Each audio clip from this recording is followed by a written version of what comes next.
Come through, Queen. I wanna see ya.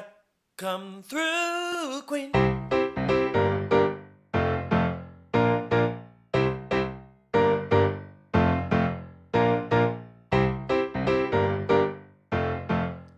Hi everyone, it's Dan. And Brendan. And this is Come Through Queen. Hey Brendan. Hello, Danielle. How's it going? Good. We got a weird week this week. Yeah. Because it's light on the Bravo content, but heavy on the Peacock content. Yeah, of course. Maybe Peacock's our future. Maybe Peacock's the future. Obviously, we're going to get to Traitors, which you and I both binged all 10 episodes this past weekend. As you should have. And as we always do, we have timestamps in our show notes. So you can skip ahead if you have not watched Traitors. We'll give you plenty of warning so you're not rolling into spoilers. But you should watch Traitors. But you should watch Traitors. It's actually the most important thing that you can watch right now. For sure. But before we get to that, there was some clips of an interview between Chris Wallace and Andy Cohen that came up this week. Yeah, so Chris Wallace, who used to be on Fox News, he used to host the Sunday show on Fox News, now is at CNN, and he was supposed to be one of the people who started CNN Plus. Like Allison Roman, but that flopped, so they moved him over, and now he does, I guess, 2 long-form interviews a week for HBO Max, but then they're cut and spliced into an episode of his show that I guess airs on Sunday nights on CNN. Yeah. So last week, Andy Cohen was one of the guests. And I remember Andy hyping this up on Radio Andy the week before. Before he even did the interview or after it recorded? After he recorded, being it's such a dynamic interview. I'm really excited about this. I think he was excited about being on a different kind of medium, being interviewed by a different kind of person. And I actually will say he kept that attitude after the quote unquote fallout from this interview, which the fallout was in 2 parts. And me personally, I don't think it's that serious. I think it's Andy Cohen just he's on the radio all the time. He's just someone who talks. Sure. And misspeaks probably. Much like us. Yeah, I'm always saying something stupid. Yeah. But the first thing that Chris Wallace kind of challenged him on was asking him if he was embarrassed to have been the head of this Housewives franchise. And I think Chris Wallace showed him a lot of a lot of the worst of the worst clips, Amsterdam with Lisa Rinna breaking that glass, clips like that. Yeah, So I didn't see this, so tell me. Yeah, I didn't see it. I didn't see the actual clip either. I just heard Andy talk about it. Okay. So there's that. And then the other big thing that certain people are harping on is that Chris Wallace kind of had a, I guess for lack of a better term, a gotcha moment about Jen Shah. Okay. And kind of pinned Andy down on saying that after Jen Shah had pled guilty, Andy had said he hopes she doesn't serve any time. Yes. And so this has been a big to-do. And, I get it. People are pissed off because Jen Shah did bad things. Yeah. So people have been running around in circles talking about it. There's been certain people, just up in arms in a way that... Sure. I don't know how you feel, but it's Jen Shah did bad things. I don't agree with Andy here, but it's also what do you want? What do you want? Well, I also think Andy and probably the castmates on Salt Lake City were stuck in the talking point of oh, well, I hope she's innocent. I don't want her to go to jail, blah, blah, blah. So he was probably just still in that mindset. Yeah. But obviously I don't think he's writing letters to the judge saying don't give her a long sentence. Exactly. It's just somebody who is in the thick of all of this and who isn't thinking and says something stupid. Yeah. That being said, Chris Wallace then was on Andy Cohen's radio show today. Yeah. And they talked a little bit about that, but the thing that Andy wanted to talk more about was the thing about him being embarrassed to have like be the executive producer of this Housewives franchise. And he asked Chris Wallace, are you embarrassed to have worked for Fox News for all the years that you did? Which I think was like a fun moment. And their conversation was like interesting. It was very friendly. It's not like two enemies. They're not going like at each other in the media. They're obviously like, they find each other amusing or like find each other interesting. Well, I mean, I'm sure Chris is loving it because I didn't even know he had this series. Exactly. Me neither. Yeah. It's like the first bit of news he's gotten out of it. Yeah. And it's like Andy Cohen. Thank you, Andy. Yeah.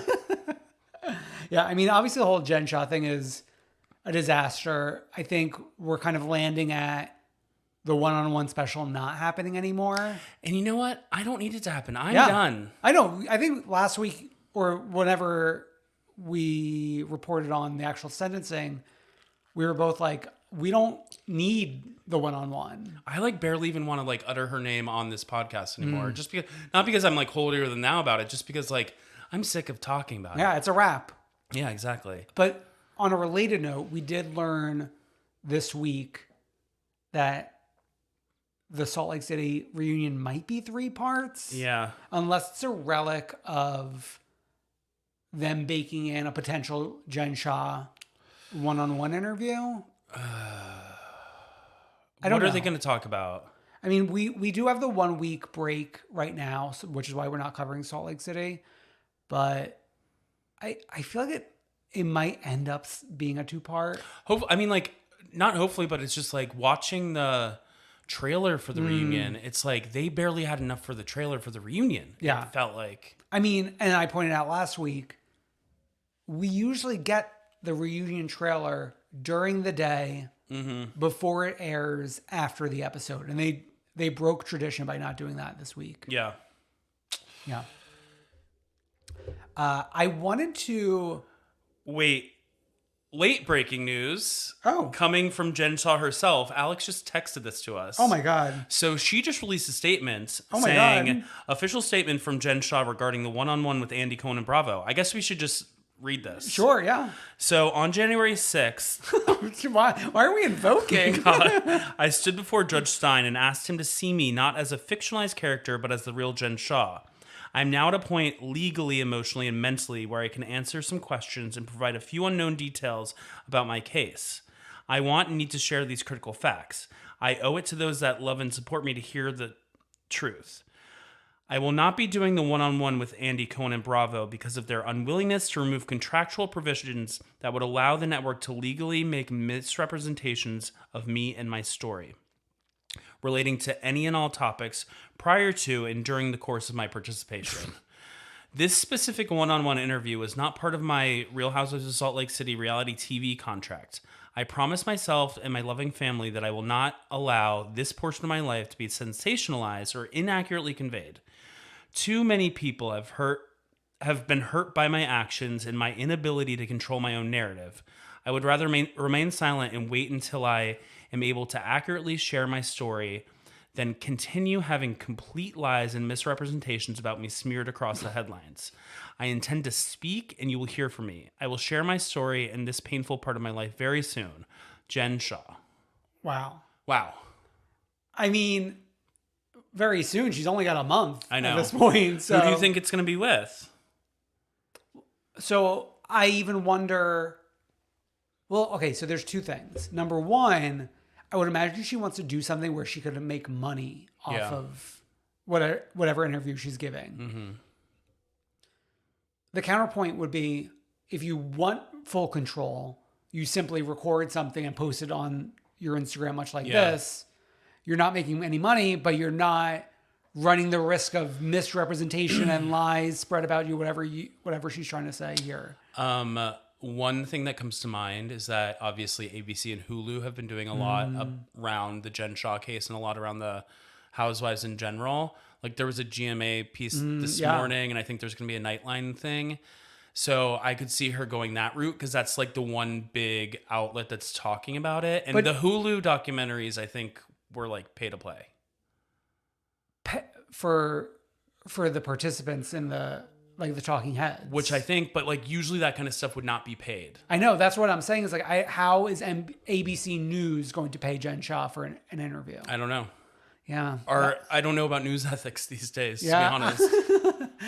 Yeah, I just wonder like where could she land where she would get paid?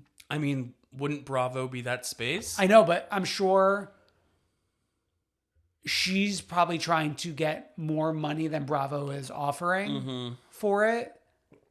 Because she thinks like this is bigger than Bravo. Yeah. But maybe she's like not looking to be paid. Maybe she actually just is like wants to tell her story in the next 5 days or however long she has. Yeah. Yeah. What an interesting late breaking news, huh? Wow.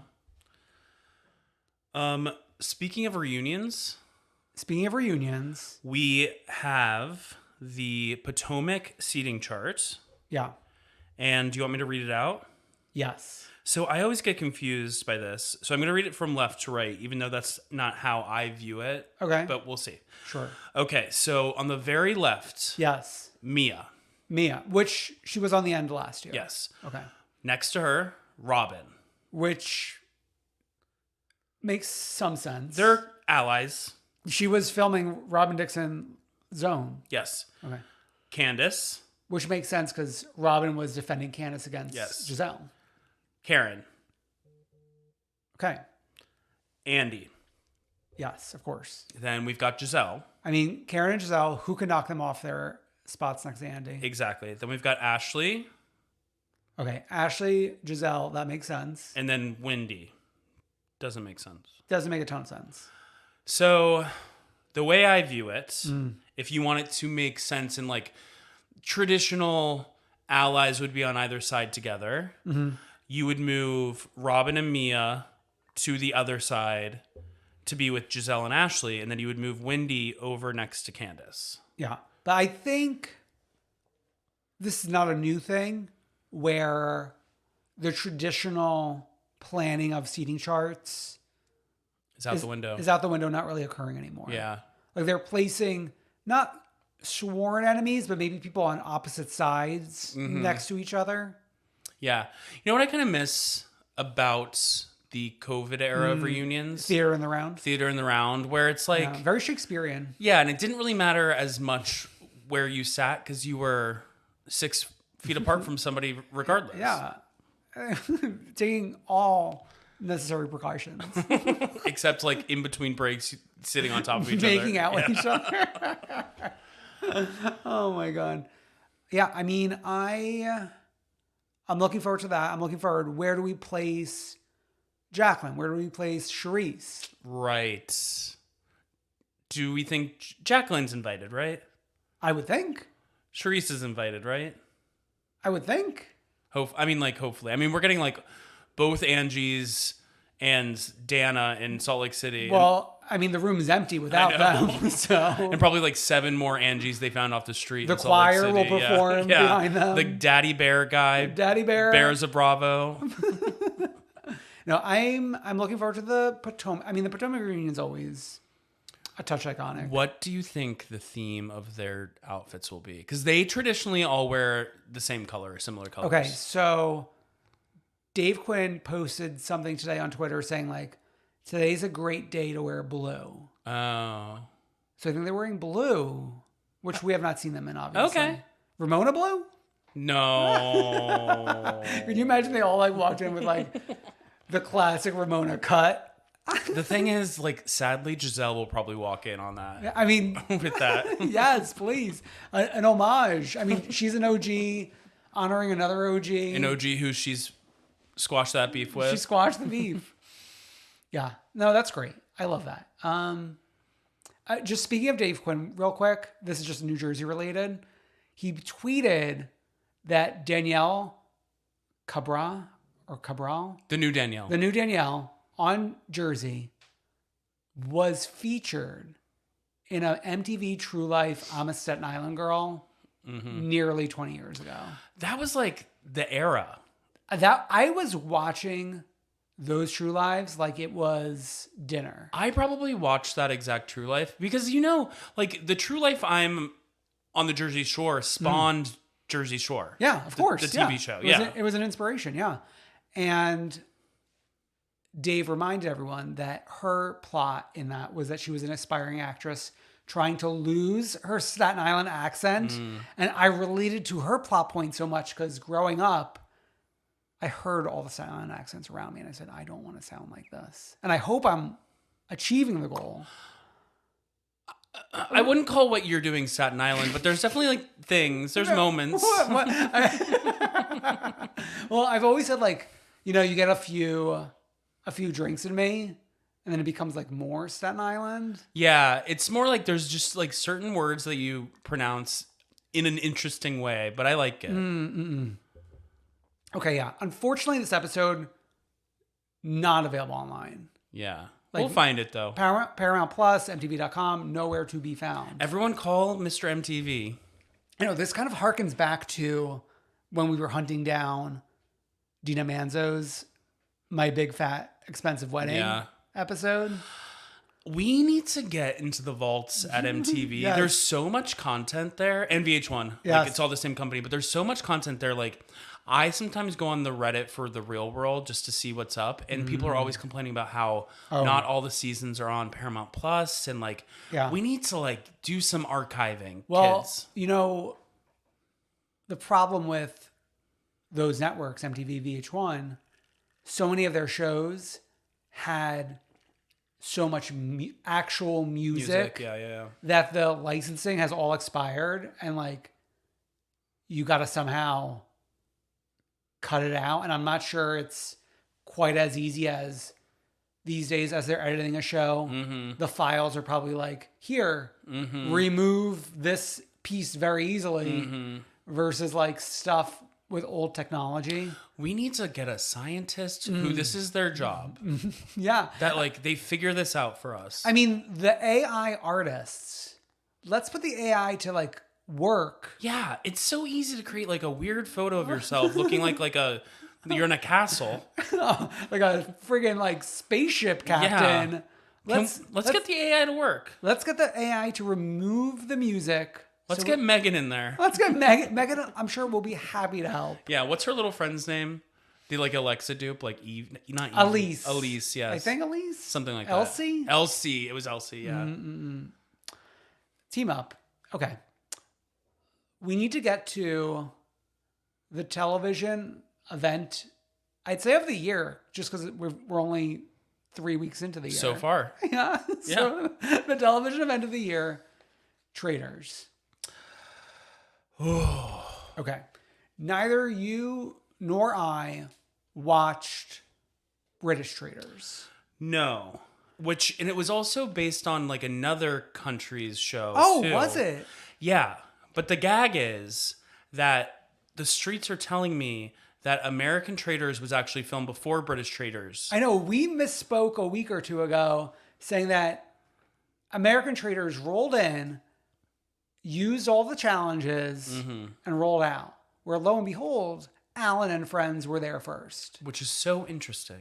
Because British Traitors aired first. Yeah, and then the British Traitors got so attached to like the host there. But everyone seemed to give Alan a chance. Alan Cumming. I mean, Alan Cumming, reality TV host Emmy. Give it to him. Rue has enough. Yeah.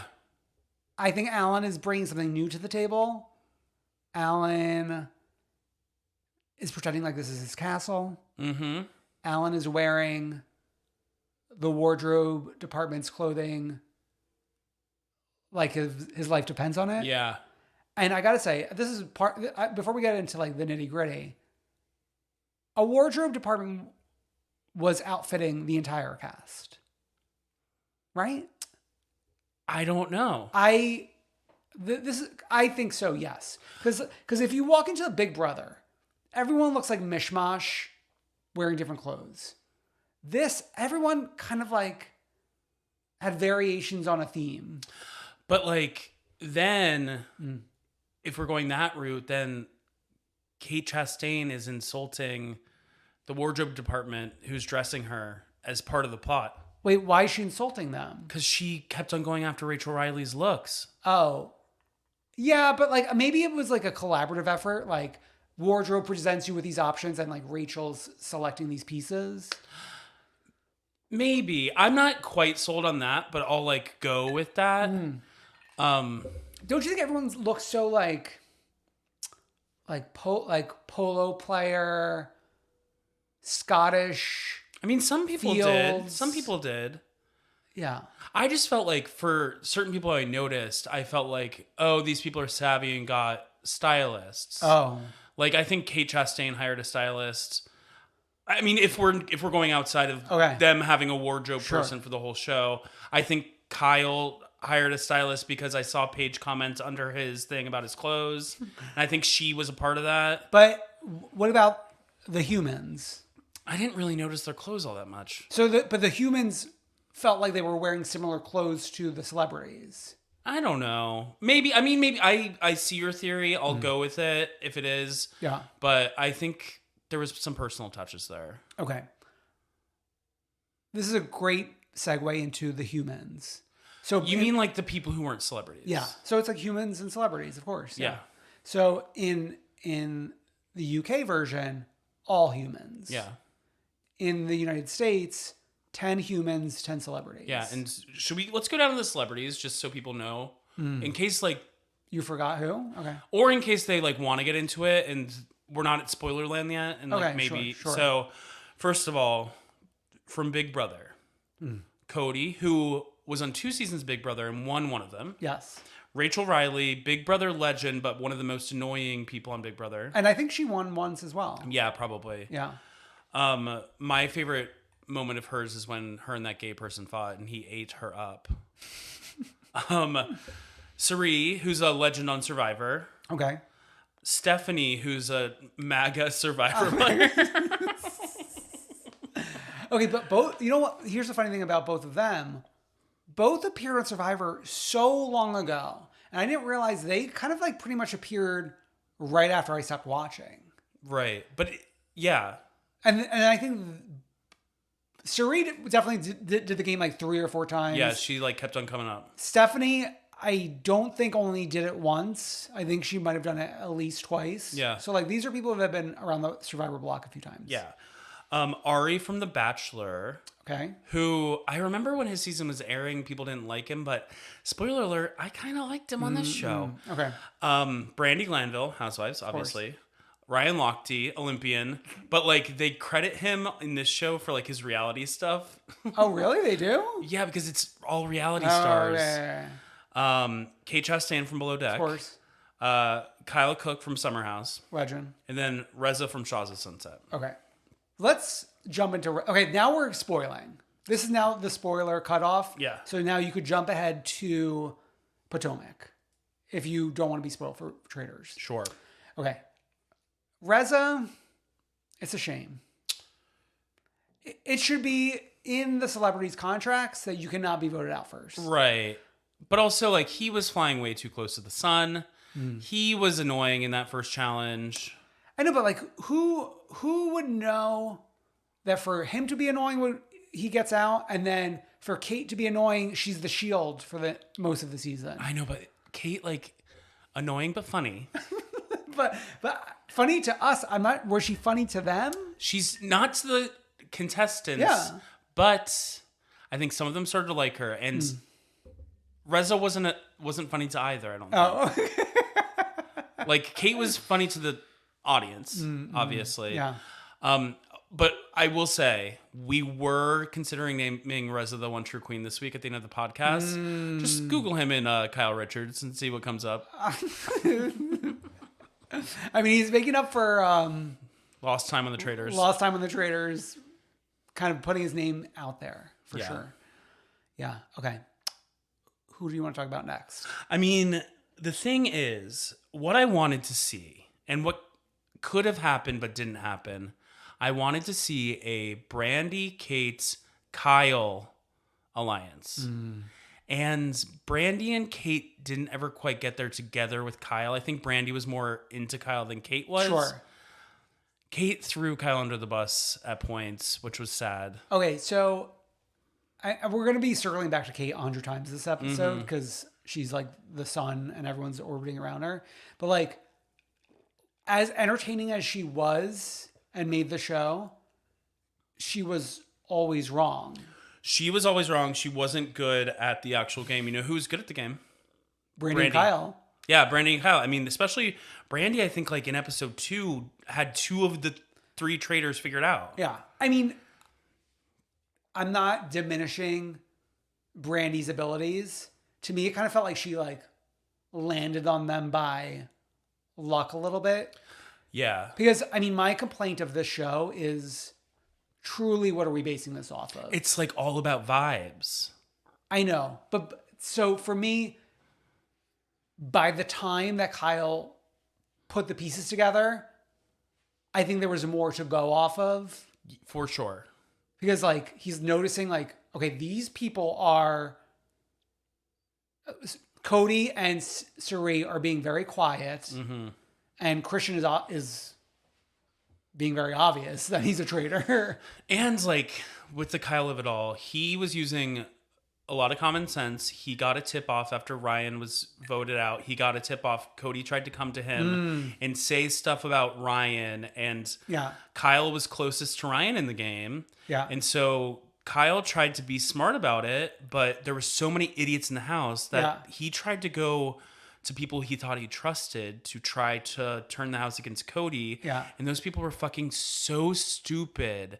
That was the most frustrating roundtable when Andy, like, turned it on Kyle. Turned on Kyle, and they, like, made everyone else turn on Kyle in that roundtable. I know. I mean, Kyle needed to set the plan in motion before the roundtable. If I were Kyle, I would have tried to appeal to the other Bravo celebrities in the house, and I would have gone to Brandy, probably. Well, Brandy was gone by the time Kyle was getting evicted. She was. Damn it, I forgot about that. Yeah. All that he had left was Kate. And Kate didn't necessarily trust him. And Kate just had her own agenda that was anti-Rachel Riley, which, who can blame her? Okay. The Kate Rachel Riley feud was so funny. It reminded me of Marlo and Sheree going, "Ooh, ooh." They would just be screaming at each other with no points being made. But do you know what it was actually really reminiscent of? Rachel Riley versus Brittany in the Big Brother house. Okay. Because Kate and Brittany, from what season was that, like 8 or something? I don't know. Yeah. Like, have such similar senses of humor that, like, Rachel can't even go near or understand. Sure. So, like, they can say something to Rachel's face and she's like, what? Rachel was a great choice. Great casting. She really was. You need someone like that. For sure. There's a reason that she is so famous in the Big Brother world, and it's not because she's beloved, though I'm sure there are people who love her. Like, there are people who love everybody. Yeah. But yeah. Okay. Ari, you mentioned, he did grow on me, especially as I'm like an anti-bachelorette activist. I appreciated his participation. He also was starting to, like, get on to, like, the Cody of it all early on, and Cody was getting scared, which I loved. So then they recruited him. Yeah. I mean, like, so that's like another. So my problem with the game is this. Number one, we're basing who the traitor is solely on who's being killed in the night. Yeah. So that's tough. Like, I'm arguing we need, like, mission sabotage, which I know is going to mole territory, but okay. There needs to be clues somewhere. A clue, a hint, something. I mean, when they were trying to make the piece of paper slipping out of Kate's dress a clue, it's like we're grasping at anything. We're grasping at straws. There's nothing there. So then the other thing of, like, getting recruited is like, okay, can I know how many traitors there are? Exactly. Like, and then, like, if I'm getting rid of one and you're putting a new one in, where does this, how do I even know how many votes I need? Exactly. And there were also points where, as an audience member, we were presented with the 3 traitors, and then there would be all this, like, drama, like after somebody would be like chosen in the round table, that I thought, oh, are there other traitors that I don't know? And maybe is somebody else going to be revealed?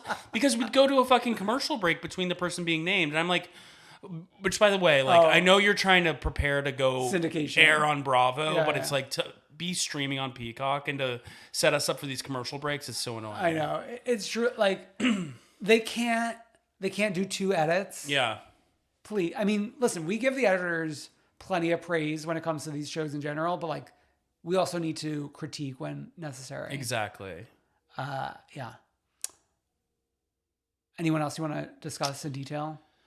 Sari? I mean, Sari played an excellent game for what the game was. So we have the 3 traitors. We have Christian, Awful human, awful human, Cody, and Sari. And from like the jump, Sari was the one who knew how to play it as traitor. It was like so interesting to see her. She would have like full-fledged conversations about people in the drama going on and people speculating, and she would participate in a way that didn't make her like look guilty at all. Yeah.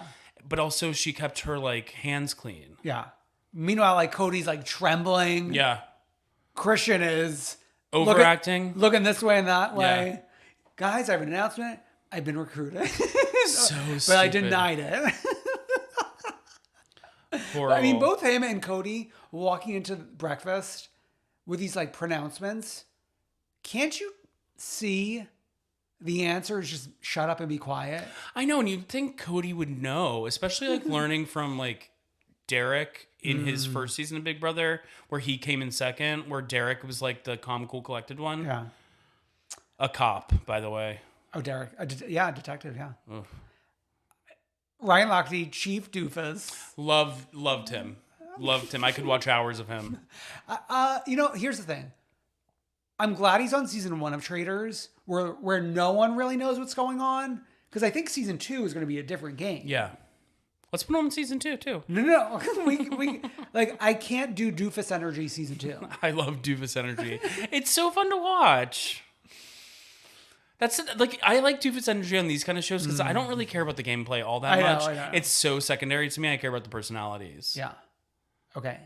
For season 2, would you want same 10 and 10? Would you want 20 humans? Would you want 20 celebrities? 20 celebrities. And I know a lot of people who care about gameplay just want 20 humans. I want 20 fucking celebrities. Yeah. I mean, I think it would be fun to do like human, celebrity. No. No? Okay. I only want to watch celebrities. Okay. Were there any celebs that we haven't given attention to? Brandy Glanville. I mean, Brandy Glanville, I would say reality television mainstay. She's going to spend the rest of her life jumping from show to show.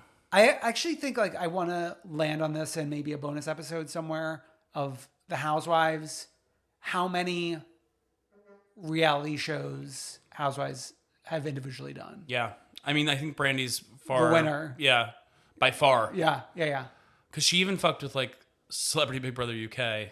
She did that. She was on like VH1 Celebrity, like I think a Dr. Drew family rehab show. Mm-hmm. She's done it all. But I think she had a great showing on this as like a person, right? Yeah, I think so too. I think she made friends. I listened to her. So she did a podcast episode with Kate back in November after they had filmed this, obviously, but before they could really talk about it. Yeah. And they talked about their friendship and they talked about all of that. And it was interesting hearing the two of them talk about like what they would want to do next as far as reality TV went. Yeah. And Brandy, of course, was talking about like she'd be good to go back to Beverly Hills. Sure. But I also think like she's good on these shows because she's actually really good at making friends when the stakes are low. When it's not about like the drama like of fighting as much. Sure. And Kate kind of said the same thing. Kate was like, I don't think I could do a Housewives because I can't do like the bullshit of like having to be social. The way like she was talking about how like Beyond Below Deck was great because it was about working and all the other like drama and funny stuff came secondary. Yeah. And the same thing for this show. It's like it's about this competition, and like then you can fuck around and like have the fun drama, and it doesn't all have to be like relationship based. Sure. Okay. I'm going to drop in right now and say like the spoilers are over. Okay. We're going to talk now about casting for season 2. Okay. Okay. How do you want to do this? I mean, we each picked 10 celebrities, right? Yeah. Okay. I have them separated women and men just because as I was coming up with names, the women came first, of course. Oh, I wrote down roles. I wrote down each of this year's cast member and like what their like show or role was. Sure. And then I went A parallel path? Wow. Yeah. Okay, why don't you do that? I think that's interesting. And then I'll like tell you if I have any copycats and then give you my leftovers. Okay. So I started with Big Brother. And so I didn't do tit for tat. So like there's 2 Big Brothers, there's 2 Survivors. I don't watch Survivors. So Yeah. I kind of picked around that. There's a Bachelor. I went in that world for that actually. Oh, wow. Congrats. There's a housewife. I picked a housewife. Of course, well, I mean, we would be clowns if we didn't. I picked an athlete for Ryan. Yeah, of course. And then for the 3 other Bravo shows, I picked people from miscellaneous Bravo shows. Non-housewives, I wasn't necessarily like, oh, there's a below deck. I need to. Yeah, below no. deck. Yeah. So for Big Brother, Yeah. the first person I picked was Michael, who was on this most recent season of Big Brother. Tall gay. Good answer. Tall gay. Just because his leaving the show was probably the most exciting like couple weeks in the season. Yeah. He flew way too close to the sun. He kept on winning competitions. Yeah. And I was like, that would be exciting to rewatch that energy in this Sure. competition. Before I'm sure he'll be brought back for an All-Stars Yeah. one day, but yeah.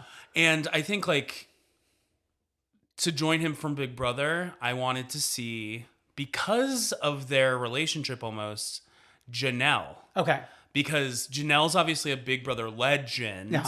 And she was famously a big fan of Michael when Yes. he was in the house. And I just like would love to see that play out. Yeah. Okay, so I had 2 Big Brother people as well. Okay. Janelle Okay. and Derek Zhao. Yeah. Oh, other Derek. Sorry. Yeah. Who was I? I was thinking Derek from... He was the one who... No, I know. Yeah. I know who you're talking about. Yeah, I was yeah. thinking Derek from Cody's season. Yeah, no. Okay. Oh, yeah. Of course I want to see I Derek. know. I was going to say, like, you have the biggest boner for him. Hello. Okay. So then I went to Survivor. Okay. And there's 2 spots to fill there. But I don't watch Survivor. I only took 1. Yeah. So I did take 1 spot for Yeah. Survivor. But then I took the other spot for miscellaneous competition reality show that I've watched but you haven't watched. Okay. So my first spot here is Mike White. I actually, as you were saying the Survivor, I was like, oh my God, wait, Mike White. And I didn't think that was going to be the person that you were going to say. And then here we are. And the thing is, like, I'm trying to be realistic in this list. And I think it is realistic. And I think it's realistic. Even though he's like he just won a fucking Golden Globe. Emmys, Golden Globes. Yeah. He would do this kind of show still. He did Survivor twice and he did Amazing Race. Yeah. Please. Okay. And then my second one here is Amara from Claim to Fame. And Claim to Fame, which I talked about, was the show where everyone in the house was related to a celebrity. Okay, who's she related to? Whoopi Goldberg. So this is Whoopi's granddaughter. And the daughter was a producer of the show. Was she? Or was she on the show? No. No, the granddaughter was a contestant. Okay. And I thought the daughter was involved somehow as well. Okay, maybe I'm wrong. I don't think so. Okay. But so Amara was a contestant. She was like kind of like a leader in the house until she was voted off. And then when she was voted off, she like kind of popped off and was like really mad at everyone and was very entertaining to watch. Okay. And she's Whoopi Goldberg's granddaughter. Okay. Yeah. For Survivor, I had Jerry Manthe. I don't know if that rings a bell for you. She was on Liz Hasselbeck's season. So remember season 1 was Richard Hatch as the villain. Mm-hmm. Season 2, Jerry Manthe was the villain. Okay. She was like, she had the curly hair. Okay. She was like seducing Cody. Do you remember Cody? Maybe I like Colby. Colby? Something with a C, like, and a Y. I want to say. Okay. Colby. Yeah. I just remember who was the lady who won that season. We talked about her recently. Tina Wesson, of course. Yeah. I loved her. Yeah. Mom but, vibes. But I think Jerry, so she's been back on Survivor twice after. I didn't watch those seasons, but I do think she is kind of like the same vein of Suri, like Good. reality TV legend. Good. We'll take it. Okay. Continue on. Did you have a second person that like I only had one similar Survivor slot? person, Okay. yeah.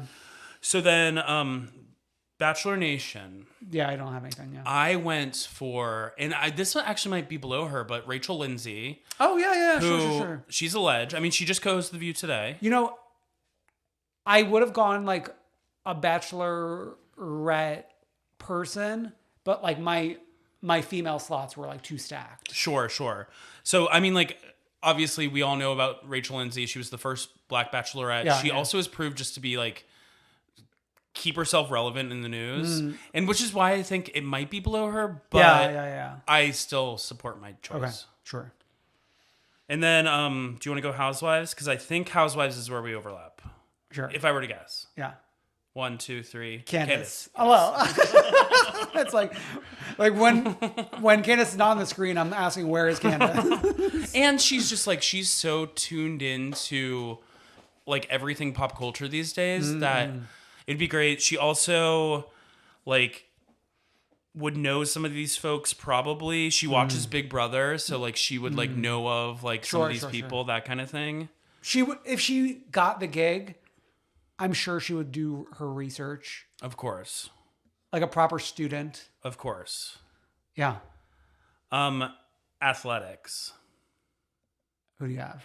So this person, I don't know that well, but I know that he's hot and he's been on Watch What Happens Live and I think he's really famous and I think he's not working right now. Okay. Rob Gronkowski. Oh, Gronk. Yeah, no, Yeah, Gronk. It is kind of doofus vibes of like, you're not only going athlete, you're going doofus athlete. Yeah. Yeah, you're really like sticking to the. But I think like he would play along. Okay. And I feel like he's really tall and castles are tall. Yeah, he could climb those steps. No, Yeah. I had Adam Rapon. I would have gone that route, but we've done castings like this where I have chosen him for the athlete spot. I know, and I feel like he has been trying to like not go down this road. Though he should go down. He should. I know. What are you doing? He's made for it. Yeah. Like he would be the Kate Chastain of whatever season. Sure. Okay, so I have 3 more left, and they're all like miscellaneous Bravo. Okay. Do you have anything outside that before we start? I'll clean it up at the end. Okay, so I want to go Emreet from Family Karma because we need some LGBTs. I mean, we already have one. Yeah. in mind. Unfortunately, I'm like not familiar with him, other than just like knowing that there's an LGBT character. So on, I'm trying to get my scholarship soon, but I just tuned into Family Karma on Sunday night, and Okay. very interesting show because they're fully breaking the fourth wall while planning their wedding. Yeah. And it's like they're talking about like where cameras will go at the wedding. Like it's getting that deep. And I think he's just like he's ready to be. Okay. He's ready. Oh, and then isn't he one of the ones that are friends with the Summer House kids or no? Yeah, but he's also like friends with Garcelle. He's like making the rounds. Okay, right. Yeah, keep going. Oh, okay. Then I have Hub House, obviously. And we I have Hub overwhelm. House. Yeah. Oh. Overlap. Yeah. I mean, a Hub House, Candace, Janelle household Explosive. would be amazing. Yeah. And then my last on my list, unexpected, but close to our hearts, Katie Maloney, Bar and Grill. Wow. I just think she could potentially thrive here. Yeah. I was gonna dip into Pump for a man slot, but then I was like, I really don't There's want no men I there. don't want these men. Yeah. Okay. You've got 4 more? So I have to give credit to Dave Quinn for this one. God, Dave Quinn coming up every 2 Please. seconds. You should get a paycheck for this Yeah, episode. what the fuck? Okay. Melissa Beck. Oh, yes. And She is into it. Yes. I mean, like, I should have named her. She slipped my mind when I was making my list, but of course. Yeah. That would get the ball rolling in terms of keeping her in our lives. We do need another role for her soon, please. Okay. So I think that's all my women. I have Hubhouse, Melissa Beck, Janelle, Candace, Jerry Manthe. So that's 5 women. Okay. I've only said Derek, Zhao, and Anna Rapon so far. I have Jeff Lewis in the Reza role. And how do you feel about that as a chump? I'm not. Well, I told you. I explained to you what a chump is, and I'm not one. No, you are. You are. No, that's not how that works. I mean, obviously, he'd be very entertaining. I just I don't know if I see him doing a show like this that takes him away from the radio and away from like his daughter for this long and that kind of thing. Okay. But I mean, I would love to see it. I think that's great casting. Okay. Next up, what was my equivalent for this? Maybe this was like sport? Oh no, you did sports. No. Johnny Bananas. Johnny Bananas, yeah, I like him. Or do I like him? Yeah, why not? I watched, he does this weird special thing on some channel that ended up being on my DVR. New York. Where he was with Sonia Morgan that one time. Yeah. And then he's in the cabs as well. Yeah. Okay. And my last one, Vinny Guadagnino. Oh, yes, of course. And he's like the psychological one on Jersey Shore. And hot. Well, but I feel like he would thrive in this. Yeah, for sure. Yeah. So that's my additions to it. Great. I mean, any mix of all those people would be a little mix. Great. I mean, let's put them all 20, 18 together. No, we had 3 overlaps, 17. I thought we only had 2 overlaps. Janelle, Candace, and Hubhouse. Oh, we did have 3. Yeah, so let's pick 3 more. Should we pick 3 more right now? Oh my God. I hope we get a cast announcement. If you recall, I feel like we were the first people talking about Traitors. Yeah. 8 months ago. But with the way that Peacock goes, we're not going to get a cast announcement anytime soon. Not a cast announcement, just a announcement that we're getting another season. Yeah. Pick up? Don't they pick up? Isn't that what it's called? It feels like a lot of people are talking about it, but that also could just be my circles, and I've made everyone that I know talk about it. Yeah. Okay. Why don't we echo chamber over to Potomac? Let's go. Okay. We're still down in Mexico. We're picking up with the explosive fight between the Grand Dames. Mm-hmm. Well, there's only one Grand Dame. Yeah, there's only one Grand. There's one Grand Dame of Potomac, and it is Karen. But we are dipping a toe into fourth wall breaking of Charisse being like, I cast this show. I was living for this because it's just so blatant how they're talking about it. Yeah. And it's it's not quite, is it saying show? They're more I brought together this group. Yeah, which is this show. No, exactly. But it's just always interesting to hear the line that they have to straddle to talk about this stuff. And I think we're kind of also landing back at Robin actually being friends with Charisse in real life. Yeah. Because they were friends as basketball wives. Yeah. There's so many pictures of them back in the day. Yeah. They love showing all those old pictures of these girls. Yeah. It was hard to follow the funerals and the deaths and... So here it is, I think. Here it is. Karen is mad because Charisse came to her mom's funeral. Yes. And leaned into the car that her family was in and said something along the lines of I'm so sorry for your loss. Yeah. And Karen is saying that this was for clout for the show. We've got the other side saying, mainly Giselle saying, why on earth would Charisse drive 4 hours to go to an event where there's no cameras and no other cast members for clout for this show? Yeah. And then Karen made this grand, she dropped the gauntlet and she said, if Charisse ever brings this up on the show, then I know it's for clout. Right.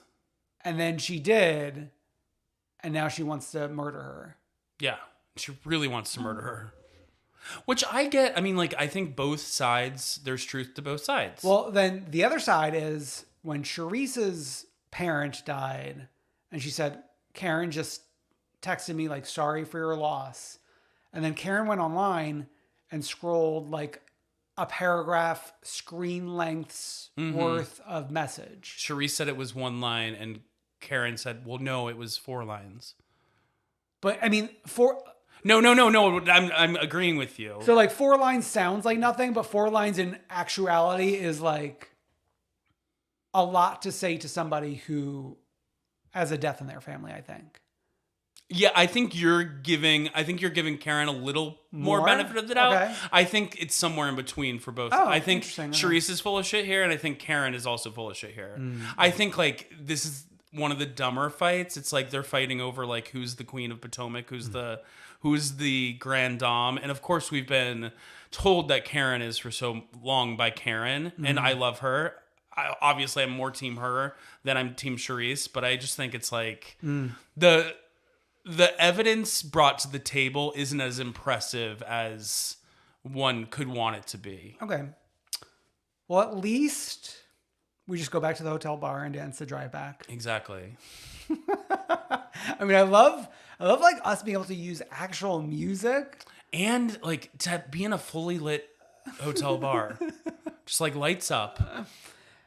And I believe this is where Mia and Jacqueline retreat to a bedroom. Mm-hmm. But I don't think they really get anywhere.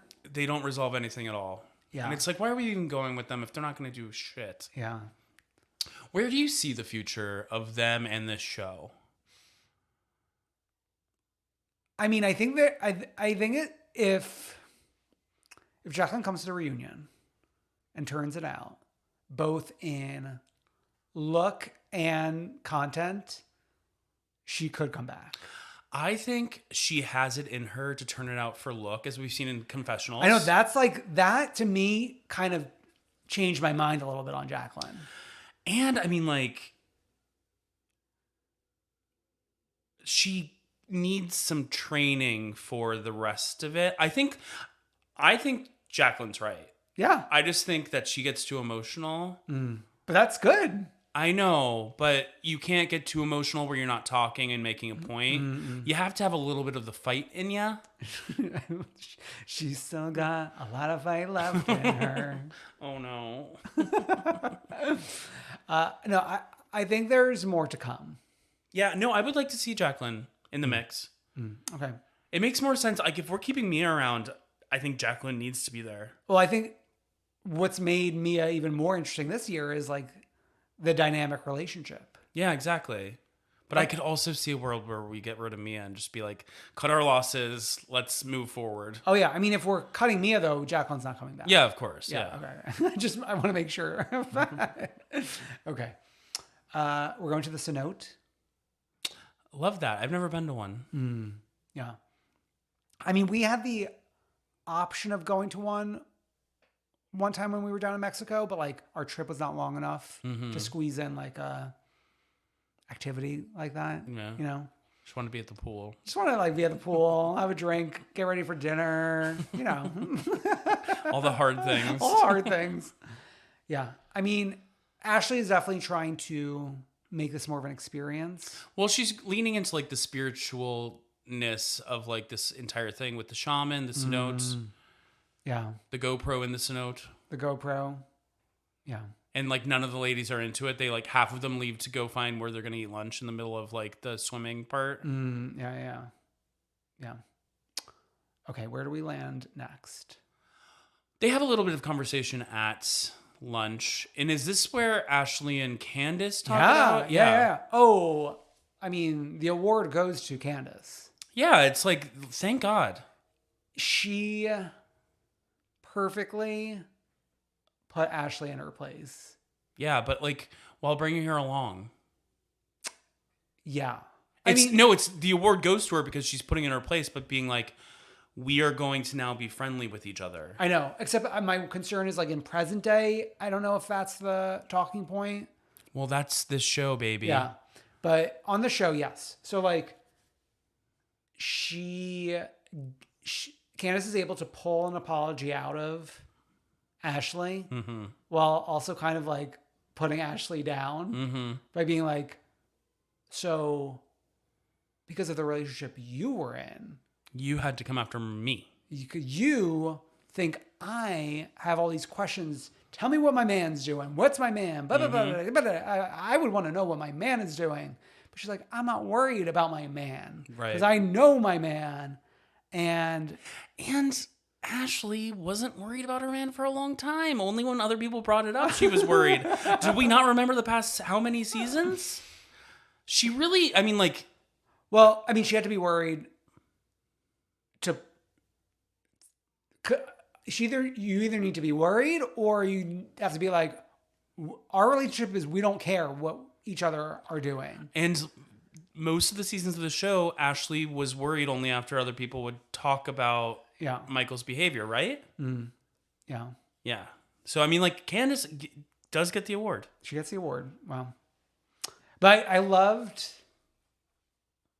underappreciated, I think, Dr. Wendy kind of like, as Candace is speaking, giving the like reaction. Yeah. Because that's her bestie. Like cheering her on. Yeah. I love like the Dr. Wendy Candace friendship. It's a beautiful friendship. I mean, they're both probably they are the MVPs of the season. Yeah. And even though most of the other women are against them, that's fine because like they are both so smart. Like they could take them all on. It's you and me, baby, against the world. It's Thelma and Louise. Yeah. Wasn't the world against them? And see where they ended up. Okay. And then we have that last little dinner of the night. This is where we get into more Jacqueline and Mia, and then we get into Wendy versus Mia. First, and it's Wendy versus Mia, and they're both sitting on either side of Karen again, to the extent that like nobody really noticed that Karen got up and went to the other side of the table during that entire interaction. And this is where Wendy, a lot of other stuff. I mean, some other stuff happened during this dinner, but I think the highlight was Wendy with the comeback of like something along the lines of like being a good friend. Yeah, you're like asking me to be a good friend, but you're not a good friend to the person that you're with a friendship with 30 years. Talking about Jacqueline, yeah. I mean, that was a Mortal Kombat fatality. It was like, get over here. Yeah. Oh my God. Yeah. I mean, I think we're not really going to get to Wendy and Jacqueline until a reunion. Like a true resolution one way or the other. Wendy and Mia. That as well, but also, I mean Mia and Jacqueline. Yeah. Yeah. All of them. Everyone. I mean, thank God the reunion's coming. Yeah. We're filming today as we discussed earlier. And previewing Robin versus Karen. Blue eyes! Everyone has blue eyes! I mean, Robin is having so many funny moments this year. You got to give it to her. Yeah, I mean, like, the start of that fight comes from the Charisse versus Karen stuff that happens at this very dinner table, too. Yeah. Like, the whole accusations from Charisse about how Karen was in rehab and some of her girlfriends went to Florida to get her out of rehab, and, like, all these other, like, huge accusations. I think things keep coming up about Karen this year that quickly fall to the side. But isn't it funny? Weren't these similar accusations that Karen was making against Giselle last year? Like, oh no, at the Sing Sing no, but dinner? that was like a mental breakdown. Yeah, but it was also like alcohol was also a part of that. I didn't think point. that. Okay. Yeah, it's just like funny. It's not funny, but it's like interesting how like the same like accusations are used against the people who are making them at whatever point. Sure. Yeah. No, I forgot about the rehab thing. How is that not a bigger conversation? I don't know, but my guess is the source, and my guess is like obviously everyone loves Karen, and it's like it feels dirty coming from Charisse. It feels like down low and bad. Sure. Yeah. I don't know. Interesting that also we're only filming the reunion now, and we're a few episodes deep into a vacation. Mm-hmm. What do we have to come? Who knows? I mean, there's a lot of storylines that need to be wrapped up if they're wrapping them up. Yeah. Hopefully they don't leave all the storylines hanging like in Salt Lake City. I mean, like we've got Robin to wrap up the marriage. We've got I forgot about the marriage. Yeah. Is this the episode she reveals she's getting married the day after her brother-in-law's wedding, secretly at the destination wedding. And like some people think it's a great idea. I mean, anyone with a brain would know this is a terrible idea. And I say this is a Robin stan. I think it's like so, even though like she says we're going to do it in private. Well, you say that, but you're now on national television if we're being realistic. So your brother's going to know either way. I mean, if anything, okay, you're at a destination wedding. Hop on a plane, go to another destination and do something and then go home. It's like, it's not as bad as the people who propose at weddings. Oh, yeah, that's bad. Yeah. Because those people usually do it publicly. Sure. But it's bad. Yeah, it's pretty bad. Oh, Robin. Okay, shall we jump on over to Miami? A joy. Oh, my God. This is it. I mean, this is the Dr. Nicole episode. A star was, I mean, like, a star had been born, but like, a star, like, what's it called when a star becomes like a supernova? Supernova. Yeah. And it like exploded and then it was like shooting across the sky. I mean, we're picking up with the Larsa Nicole fight at Alexia's event and then closing with Nicole's engagement party. Mm-hmm. So it's like start to finish Nicole episode. Mm-hmm. And I gotta say, Nicole at the event is just handling it so well. Mm-hmm. Like the you slept with every doctor accusation. Here's the thing. If you're in the Miami area and you need a calm, cool, collected anesthesiologist who can get the job done. I'm going to Dr. Nicole Martin. Yeah. Larsa pulling over Marisol for an assist. And that's a basketball term, by the way. Yeah. An assist or pulling over? The assist. Yeah, because pulling over is what you do in a car as a police officer. Yeah. And of course, Larsa could have said, like, the sky's purple, and Marisol would have been like, yeah, Nicole, like, are you an idiot? Don't you see it's purple? Well, Marisol is what they call a soldier for the old guard. So she's fighting for the OGs right now. And, I mean, like, love Marisol, but this OG alliance doesn't look good on any of the OGs, to me. Yeah. The OGs excluding Adriana, who they kicked over to the newbies. Yeah. Well, yeah, because they all hate Gertie, and they hate Dr. Nicole. Yeah. Except like Gertie is good with Larsa, and Nicole is not really good with any of them. And like, I hate when people are like, well, they're jealous, but I think... I mean, listen, none of the other girlies have us flying on their private planes. Yeah. Yeah. None of them are getting engaged in a bank vault. Yeah. In honor of their Vegas serendipitous meeting in a lobby. Yeah. Adriana's already trying to set up Lisa at the event. Psychotic. I love. Let the ink dry. But Adriana, you know what's happening in her brain. I need to get in there. Yeah, of course. I need to like do something. Yes, and it's like how do I fit into this scene? I mean, later when she's like, she makes the guy she's dating print out like his divorce settlement to bring to the party. Yes. Of course, Alexia's speech during the event. Beautiful. It's like as much, and then like we hate Alexia later in the episode. It's the thing with like it's Judichian. It's Giselian. It's like Giselle can be like the most conniving, like down low, dirty player in the game sometimes, and I say that as a Giselle fan. Do I have to remind the crowd? Yeah. But like the moment she's with her kids, it's like everything else is out the window. Hate to love them and love to hate them. It's because some of these women are actually like really good moms, and it shows in the show. Yeah, sure. Okay.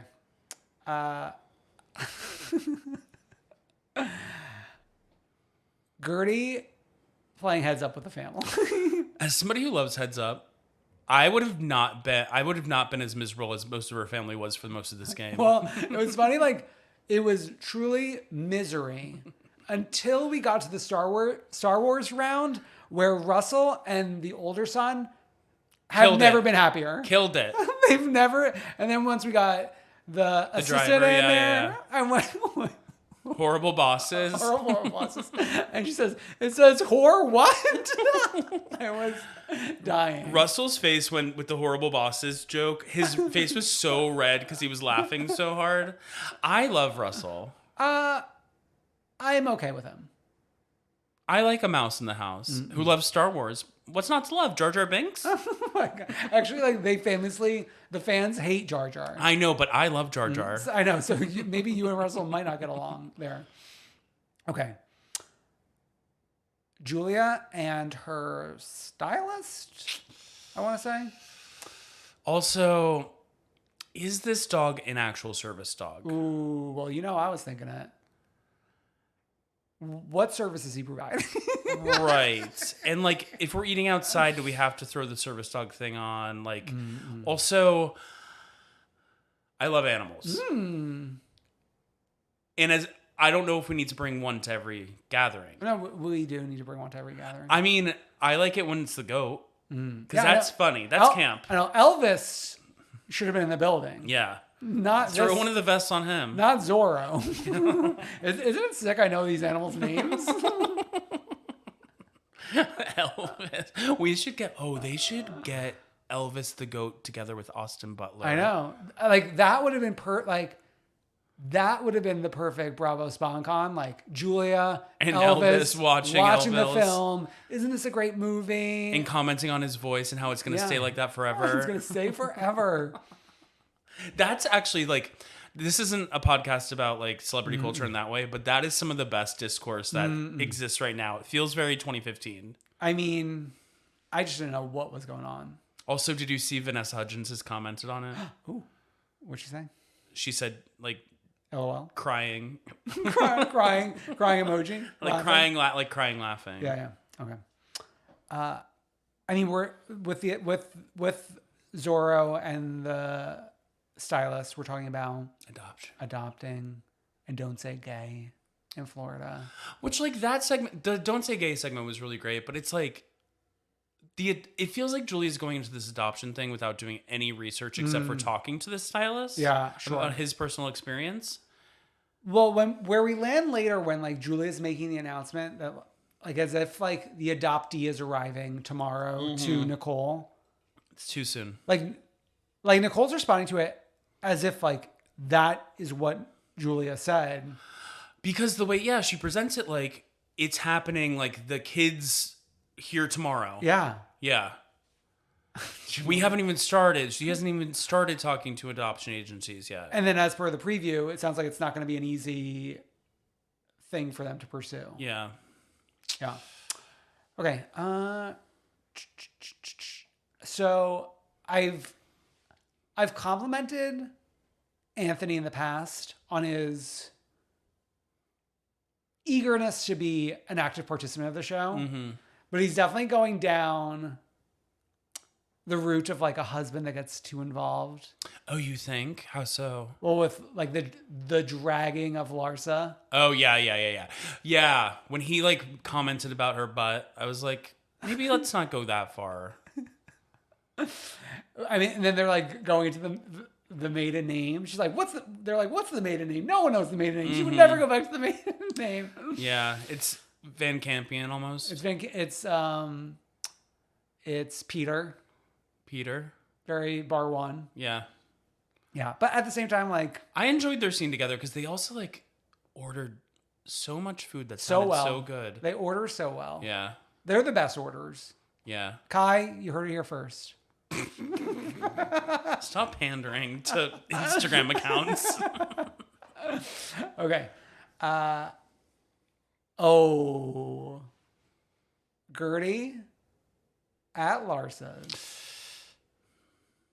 And a knock on the door. First of all, before we get to the knock, let's get to Gertie's knock. Okay. Gertie looks so cute. Oh, she looked like a little like bunny rabbit. Yeah, she had the little Gaga, like 2008, 2009 hair bow. Yeah. Very chic. Really very chic. Let's bring that look back. Okay.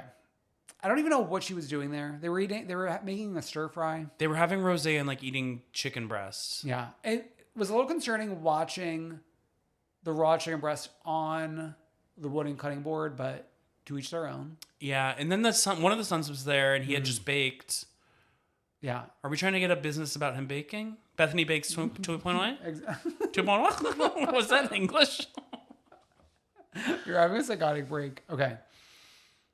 Yeah, so then we're sitting at the table, and a second knock on the door. Special delivery, Ms. Pippin. And we're like so excited to open it. I know this black box. And it's a mirror. And Larsa tries to read. First of all, Gertie's like, "Oh my god, this is so cute. Is this like an apology? Then she's like, "Is this an invitation for something? I hope I got one." Like you already got the invitation for the engagement party. Larsa doing her very best. Mirror, mirror on the wall. Who's the fake one of all? I mean, who knew Larsa Pippen would join the ranks of Lea Michele in 2023? Unable to read. Like this would have been a time to do a bravo, bravo, fucking bravo. Like, let me do another take. Please. I could read, I promise you. I mean, bravo to Dr. Nicole. Like, this is how to behave as a housewife. Yeah. Just send this, like... Send a disinvitation. Disinvitation. It was so good. And, like, the added cherry on top was the fact that Larsa wasn't able to read it. Did you hear... Just a small tangent. Did you hear this, like, rumor that people thought that Joe Gorga was illiterate because anytime he would receive, like, a card or something on the show, he'd hand it to the person next to him and be like, read this for me. Oh, my God. I've never seen that. I've heard this rumor before. Oh, my God. I have to go on TikTok. Yeah. Wow.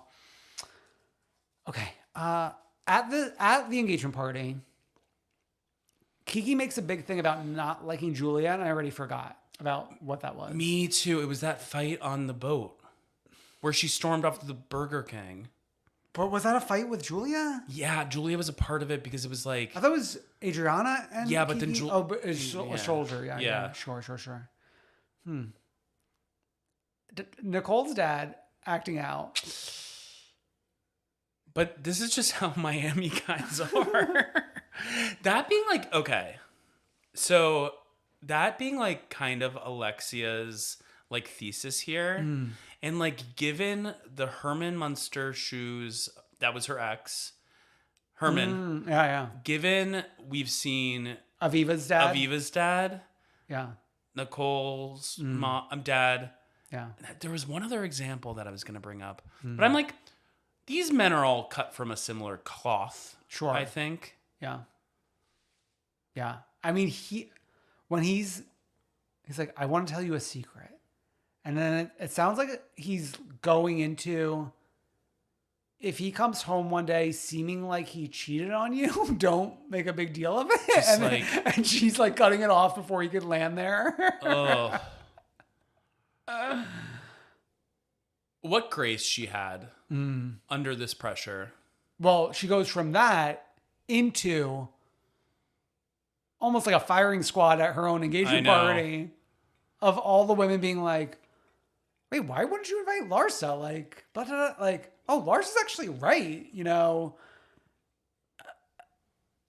Like, it's not that big of a deal that she said this to you. It's so stupid. It's like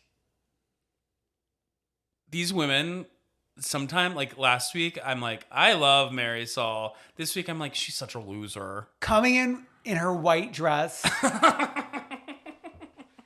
I mean, demonic. That is demonic. Never since Alex McCord walked into that wedding in season 4. Do you remember that fight? No. That was a good one. You need to refresh yourself before Ultimate Girls Trip 4. Okay.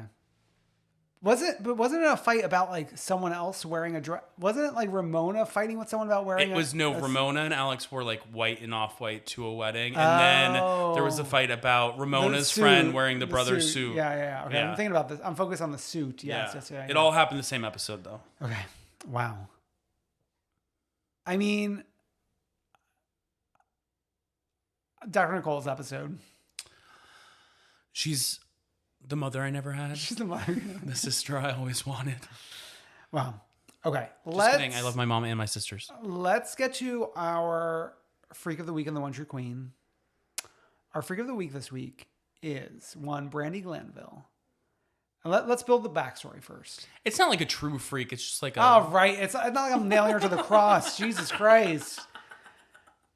So Alex McCord started on the heels of the big Rugged 4 cast announcement. She's like, I've been out of the loop and I want to know about my future castmates. Yeah.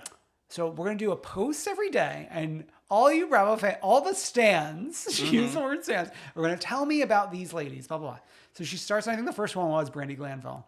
But they're all like worded so nicely. It's like, I want to hear about these fabulous ladies who are going to be my co-hosts. Hashtag. Cast members, yeah. So when she posted Brandi Glanville, I responded. I said, oh, I think she's going to protect you.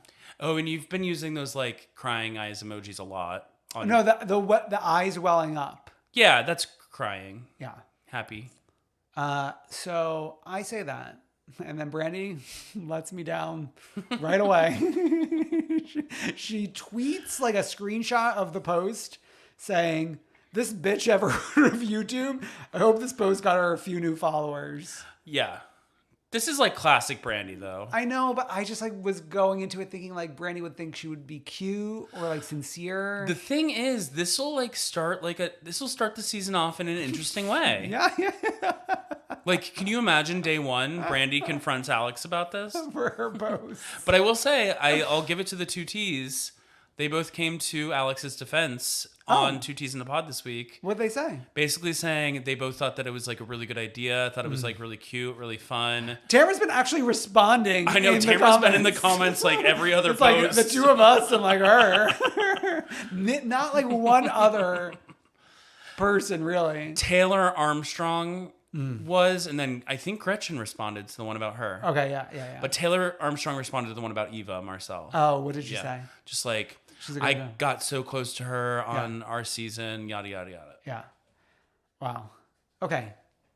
Our One True Queen, and I mean, you've been yelling it from the rooftops for years, but I finally caught up to you.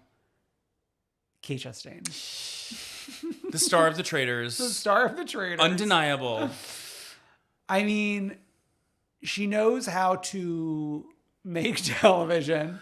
And it's like, she's so good at it in the way that like, I try to watch Below Deck now. And the thing that I loved about Below Deck when I started with Med and then I did regular, was that there were these like two strong chief stews who were like the stars with the captains who were consistent. Yeah. And like, it just hasn't been the same since Kate hasn't been there. So did she behave on Below Deck like how she behaved in the castle? Not as badly, but she definitely like had a mouth. She definitely like, there were times where she like got into it with certain guests even, but then like won some over famously. But if you're a stew, you're kind of in charge, right? Yeah, but you still like... Chief stew, one might say? Yeah, exactly. No, I mean, she's really good. I think the Curse family should go back and watch her seasons, or at least try to watch like some of her Below Deck. Greatest hits. And then like, I think the moral of the story is we really need to find a place on reality TV for Kate Chastain to be. I want like an Ultimate Girls Trip that breaks all the rules. I think we do Ultimate Girls Trip that is various stars from it. I think some Housewives, but then like some like Below Deck, some Pump Rules, some Summer House, some Family Karma, some Shahs. Yeah, like I'd love to see Mercedes, who's a chump. Yeah, she's a chump. It sounds like you were saying she's a Trump. Oh my God. I think that's it. Wow. What a week. As usual, head on over to comethroughqueen.com. Links to Patreon. You have a supersized pre-show this week. Emily the Criminal, Drag Race, The Hills. I mean, The Hills is in the conversation these days. Yes, Cynthia and Mike. Cynthia and Mike. No. Lauren Conrad and Kristen Cavallari. for a special treat, watch me try to land on Kristen Cavallari's name. So yeah, of course, links to socials, Facebook group, blah, blah, blah. And like, comment, subscribe, heart, share, retweet. Love us, please retweet. We'll see you next week. Bye.